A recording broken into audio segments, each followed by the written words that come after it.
দেখো একটা কোশ্চেন দিয়েছে, বলছে an inspector is 288 meters behind a thief. The inspector runs 42 meters and the thief runs 30 meters in a minute. In how much time will the inspector catch the thief? তার মানে inspector আর থিপের মানে চোরের মধ্যে দূরত্ব ছিল 288 metre.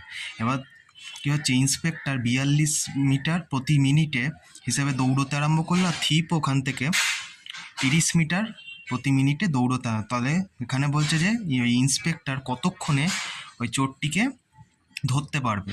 এখানে একটা দেখো সিম্পল একটা ফর্মুলা আছে, দেখো এখানে যদি আমি টাইম বার করতে চাই কতক্ষণ পর, relative distance by relative speed.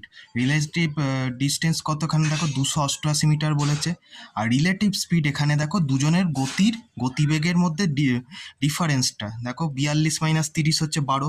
এবার এটা যদি ভাগ করে দিই এটা 24 মিনিট আসবে।